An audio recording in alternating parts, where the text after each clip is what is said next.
Neste último episódio, vamos visitar o túmulo em Jerusalém e a Igreja do Pai Nosso, no Monte das Oliveiras, onde a oração do Senhor está transcrita em mais de 370 línguas.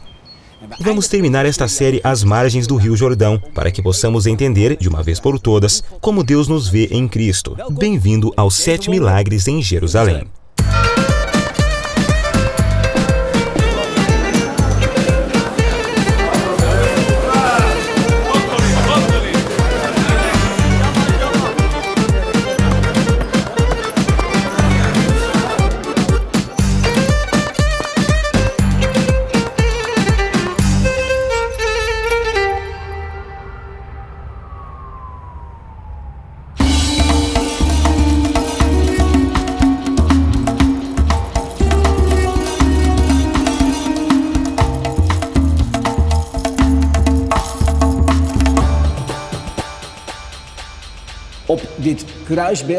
Este crucifixo mostra como Jesus foi transpassado no lado com uma lança.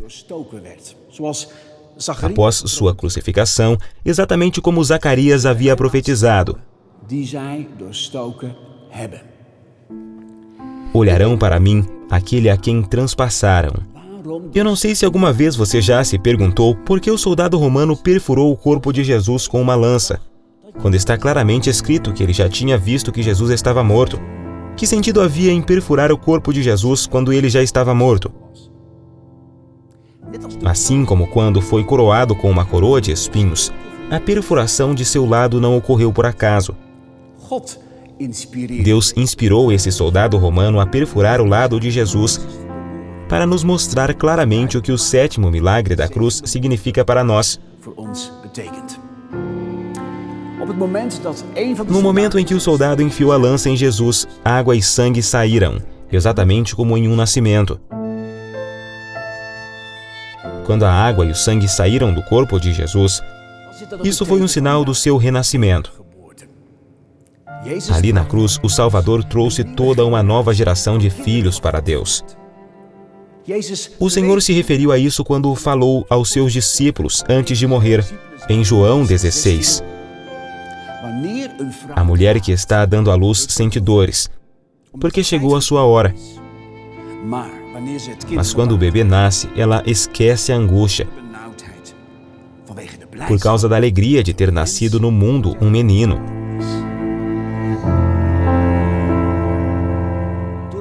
Jesus fez surgir um novo tipo de pessoas através do milagre da cruz. Assim como Deus fez um pesado sono cair sobre Adão e formou uma nova pessoa tirada do seu lado, Eva, da mesma maneira que Deus criou um novo povo a partir de Jesus. É por isso que ele falou, antes de sua morte, das dores de parto de uma mulher, que assim que a criança nasce, não pensa mais na dor, porque está feliz por ter trazido ao mundo uma nova pessoa. Lemos sobre o mesmo pensamento em Hebreus capítulo 12, versículo 2, que diz: Ele, pela alegria que lhe fora proposta, suportou a cruz. Jesus conseguiu suportar o longo caminho de sofrimento, porque estava pensando em nós o tempo todo. Ele foi capaz de suportar a cruz porque estava constantemente pensando em nossa salvação. Éramos a alegria que havia sido colocada diante do Senhor. Jesus sabia que, por meio da sua morte, teríamos a oportunidade de nos tornarmos filhos de Deus. Quando ele estava morrendo na cruz, exclamou: Está consumado. A palavra consumado em hebraico é originária da raiz do verbo kalal. E você sabia que a palavra hebraica para noiva, kala, também deriva da mesma raiz? Será que Jesus, com o seu último suspiro, estava falando da noiva por quem ele estava pagando o preço? Você já estava em seu coração, então, por que não estaria também em seus lábios? Estou a caminho do chamado Jardim do Túmulo. Quando o general britânico Gordon chegou a Jerusalém em 1883 e descobriu o Gólgota, ou o que ele disse que seria, saiu à procura do túmulo de Jesus. Alguns anos depois, encontrou um túmulo escavado em uma rocha, que estava perto do suposto local do Gólgota. Então, um grupo de cristãos da Inglaterra criou a Associação do Jardim do Túmulo e compraram aquele terreno com o objetivo de proclamar, daquele lugar, a morte e ressurreição de Jesus. Sendo ou não o Jardim do Túmulo a verdadeira localização da tumba de Jesus, este lugar nos ajuda a imaginar a sua ressurreição. É um excelente lugar para se meditar sobre o porquê Jesus foi crucificado e ressuscitou por nós. A Bíblia diz que José da Arimateia e Nicodemos tiveram permissão para retirar o corpo de Jesus da cruz e enterrá-lo. Então, cuidadosamente removeram os pregos das suas mãos e dos seus pés. E levaram nos braços o seu corpo terrivelmente mutilado, coberto de sangue. A coroa de espinhos, penetrada profundamente em sua pele, foi removida com o máximo de cuidado. José e Nicodemos levaram o corpo de Jesus para um jardim como este, não muito longe do local onde ele havia sido crucificado. José tinha um túmulo aberto em uma rocha no jardim. E então, colocaram seu corpo neste túmulo. Depois disso, rolaram uma grande pedra redonda para a entrada da tumba e foram para casa. Com medo de que o corpo fosse roubado, os fariseus pediram a Pilatos que selasse a pedra e colocasse vários soldados de guarda. Os discípulos experimentaram a mais triste Páscoa de todos os tempos. Quando os israelitas saíram do Egito, a porta para o futuro estava escancarada. Porém, agora, com a crucificação do seu Messias, ficou fechada. Pelo menos era isso que eles pensavam.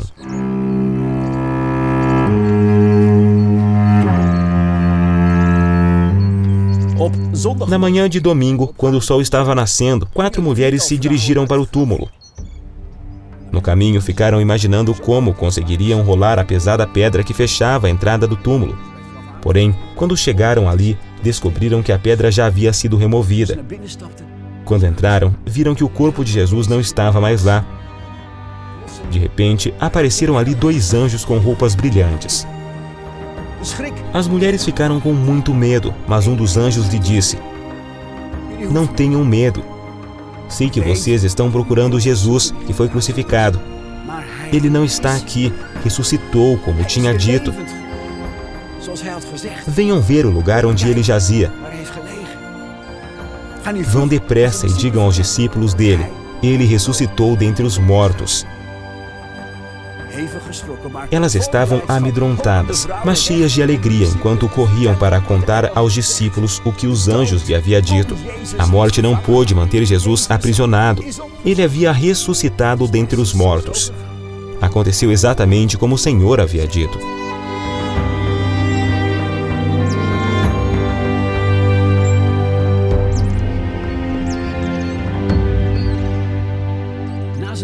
Depois de sua ressurreição, Jesus passou 40 dias com seus discípulos e falou com eles sobre o vindouro reino de Deus. A Bíblia diz que Jesus teve um encontro especial com seu meio-irmão, Tiago, e como resultado desse encontro, ele passou a crer no Senhor. Jesus apareceu aos 7 discípulos pelo menos umas 15 vezes. Eles foram autorizados a tocá-lo e ele chegou a comer peixe frito com eles. O apóstolo Paulo também escreveu que houve um momento em que Jesus apareceu a mais de 500 irmãos e irmãs ao mesmo tempo, dos quais a maioria estava viva quando ele escreveu esse relato. Com isso, ele estava dizendo que todos poderiam verificar a confiabilidade histórica da ressurreição de Jesus. Você pode até ignorar 1 ou 2 testemunhas oculares, mas 500 ou mais?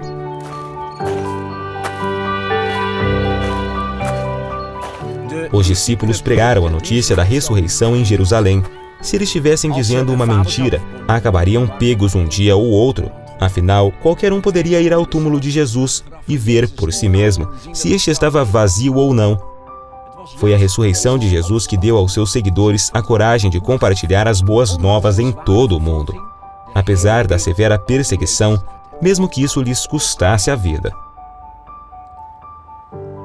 Esse mesmo Espírito Santo que ressuscitou Jesus dentre os mortos pode agora viver em nós através do milagre da cruz.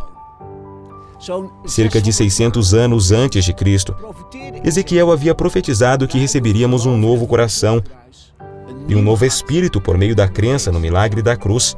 Ele escreveu: darei a vocês um coração novo e porei um espírito novo em vocês. Tirarei de vocês o coração de pedra e lhes darei um coração de carne.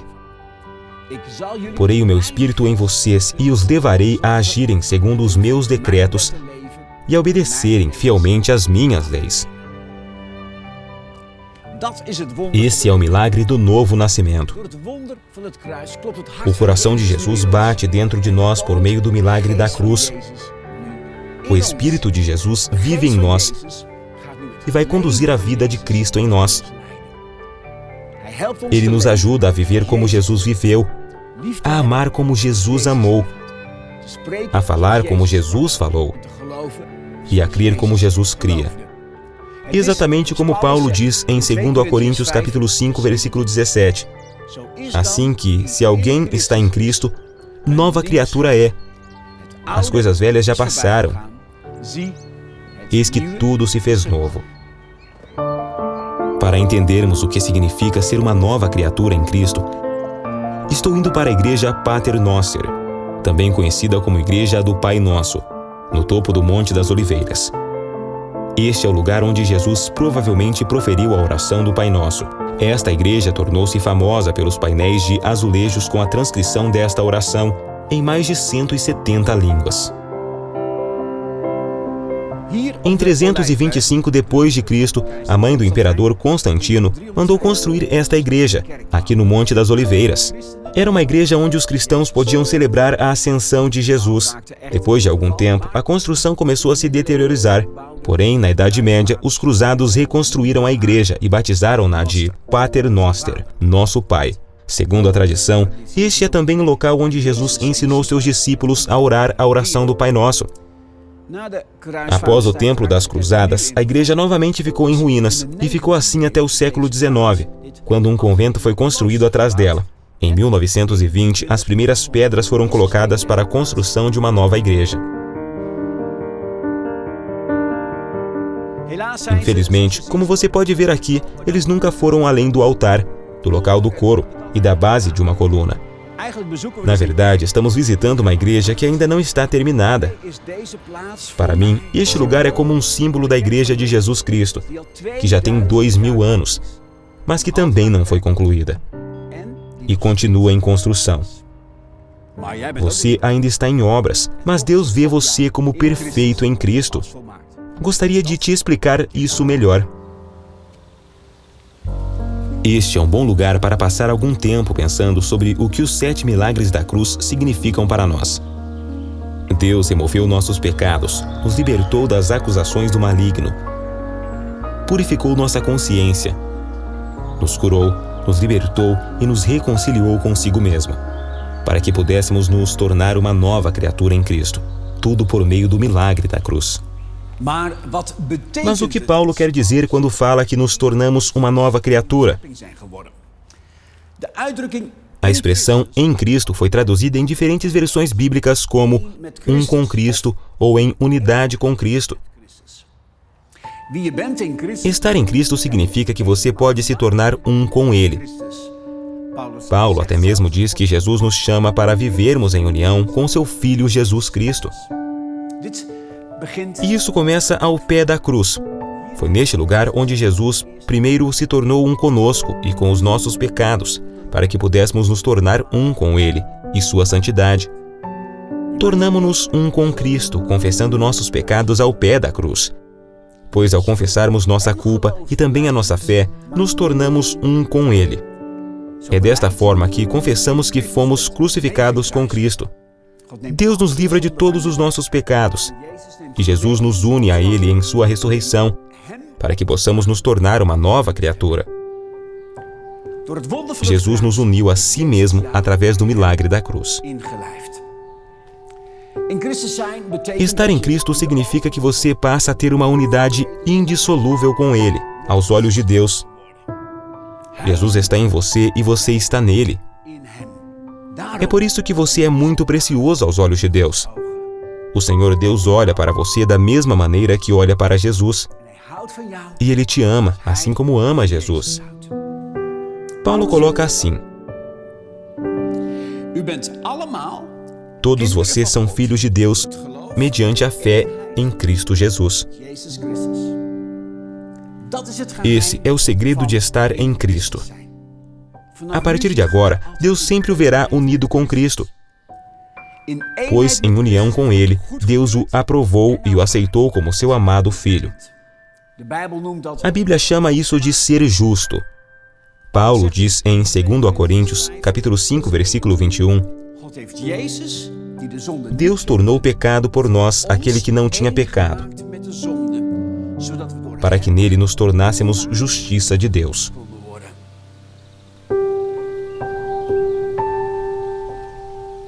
Você provavelmente acha que está longe de estar terminado, do mesmo modo que a igreja também ainda não está terminada. Através do milagre da cruz, agora Deus nos vê apenas por meio de Cristo. Ele nos vê como puros, santos, justos e perfeitos em Cristo. Porque Cristo é puro, Deus agora nos vê em Cristo como puros. Porque Cristo é santo, Deus agora nos vê em Cristo como santos. E porque Cristo é justo, Deus agora nos vê em Cristo também como justos. E sim, porque Cristo é perfeito, Deus agora nos vê em Cristo como perfeitos. Isso significa que você não precisa se sacrificar para se tornar puro, santo, justo e perfeito. Pois Deus já te vê como puro, santo, justo e perfeito em Cristo, porque você se tornou uma unidade indissolúvel com Jesus Cristo. Este é o segredo de estar em Cristo. Deus nos fez um em Cristo e vê a excelência, a beleza e a perfeição de Jesus quando olha para nós. É por isso que Ele não tira os olhos de você. Será que você consegue crer que Deus olha para você desse jeito? O que você tem de fazer é recebê-lo como um presente especial e torná-lo totalmente seu. Para se ter uma compreensão ainda melhor do que significa estar em Cristo, vamos pegar nossas coisas e ir a um ponto mais ao sul do Mar da Galileia. Ali no lugar onde o Rio Jordão sai do mar, há um local de batismo chamado Iardenit. Centenas de pessoas de todo o mundo são batizadas aqui todos os dias. Este é um belo local para nos mostrar, mais uma vez, como Deus nos vê quando estamos em Cristo. Estamos aqui em um dos locais de batismo às margens do Rio Jordão. Assim como na igreja do Pai Nosso, no Monte das Oliveiras, você encontrará um muro, a chamada Muralha da Vida, coberto de painéis com os seguintes versículos de Marcos, capítulo 1, escritos em várias línguas. Diz assim: naquela ocasião, Jesus veio de Nazaré da Galileia e foi batizado por João no Jordão. Assim que saiu da água, Jesus viu o céu se abrindo e o Espírito descendo como pomba sobre ele. Então veio dos céus uma voz: Tu és o meu Filho amado, em ti me agrado. O que torna essa história tão especial? Quando Jesus foi batizado, aqui no Rio Jordão, ele tinha 30 anos de idade. Segundo a tradição judaica, havia uma cerimônia especial que acontecia quando um filho alcançava a idade de 30 anos. Essa era a idade em que o filho mais velho recebia a propriedade da família. Nessa cerimônia, o pai se inclinava sobre o filho e dizia as mesmas palavras: Tu és o meu filho amado, em ti me agrado. O filho mais velho era confirmado como aquele que continuaria o legado da família e assumiria as responsabilidades que o acompanhavam como primogênito. É quase certo que José nunca teve a oportunidade de pronunciar essas palavras sobre Jesus, pois nessa época ele já havia morrido. Então, agora, Jesus ouviu nessas palavras proferidas por seu Pai Celestial: Tu és o meu Filho amado, em ti me agrado. Palavras que devem ter realmente tocado Jesus. E você sabe de uma coisa? Em Cristo, eu agora também estou no Rio Jordão e Deus está dizendo as mesmas palavras para mim. Tu és o meu Filho amado, em ti me agrado. Estas palavras me emocionam aqui, bem nesse local especial.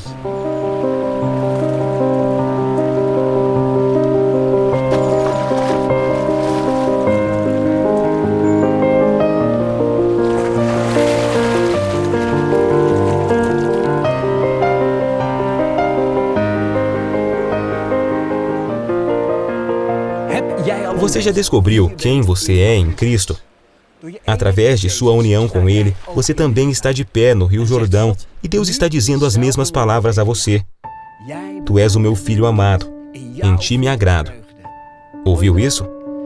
Ele não apenas te chama de seu filho, mas também de seu filho amado, para sempre e sempre. É isso que os 7 milagres em Jerusalém são. Através do milagre da cruz, os céus se abrirão para você e você também ouvirá a voz do Pai. Você é meu amado filho. Deus te vê quando vê Jesus. Ele ama você como Ele ama Jesus.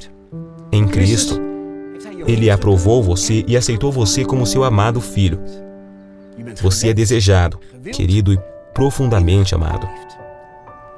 Vamos agradecer a Deus aqui no Rio Jordão pelos 7 milagres da cruz. Junte-se a mim na seguinte oração. Pai Celestial, obrigado por eu poder nascer de novo e entender quem eu sou em Cristo, através dos 7 milagres da cruz. Sei que em Cristo eu me tornei uma nova criatura. O coração de Jesus agora bate em mim e seu Espírito vive em mim. Quando o Senhor olha para Jesus, o Senhor olha para mim e o Senhor me ama como o Senhor ama Jesus. Fui aprovado e aceito como seu filho amado, em união com Cristo. Sou desejado, querido e profundamente amado. Obrigado por tanta graça. Amém.